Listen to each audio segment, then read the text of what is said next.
Launched in 2001, the T68m, that's the darker one there on the left, the darker grey one, was the last Ericsson, which was then transformed into the Sony Ericsson T68i, the one on the right. It was a sophisticated phone that got the new partnership off of Sony and Ericsson to a great start. GSM 900 MHz, 1800 and 1900 MHz. Yes, you can still use that phone today. As you can see, its style was obviously candy bar. Mobile's dimension was 48 width by 101 by 19.5 millimeters.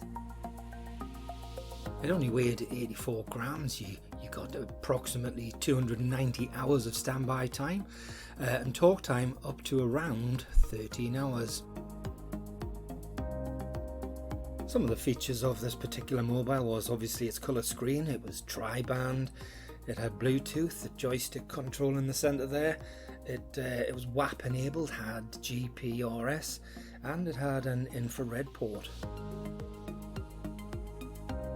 Of course, the main state-of-the-art features that the phone had, it was, as I mentioned earlier, it was Bluetooth enabled, tri-band GSM, and it had a full 256 colour display.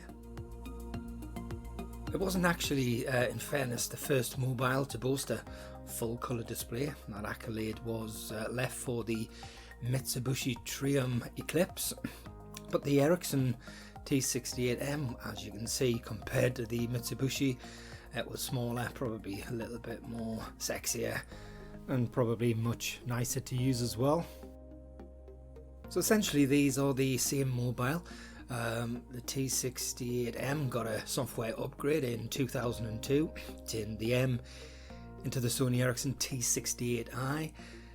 You could take pictures with this particular mobile. There's an attachment, as you can see, and send it to other users using MMS technology. You can see the attachment on the screen there. If you enjoy reminiscing, I'd ask you to please click the like button, the subscribe and the bell to get notifications, and please feel free to comment on your experiences of using these particular mobiles down below. Thanks.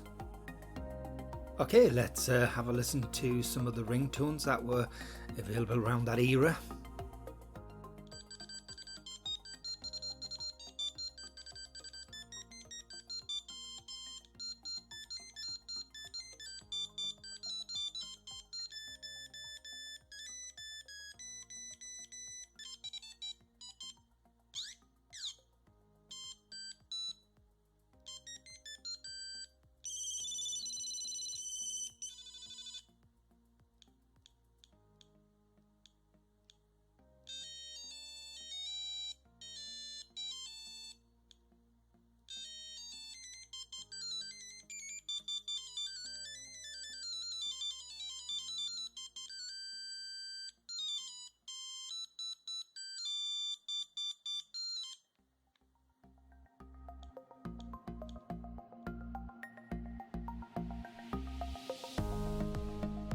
The mobile that was at the top of the game in those days was the Nokia 8310.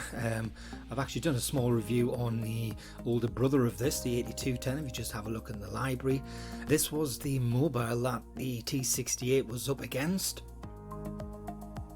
So it was Nokia's flagship. It had a built-in FM radio and a stylish case with a, I believe, 3-way customization. So this is generally what caused the Sony Ericsson collaboration to remove themselves from the more conservative style into what you see right now. Here you can see the two phones compared side by side. Pretty much identical, as you can see. Now we're going to take a look at how the T68i, the one on the right, was able to take pictures which could be sent by MMS.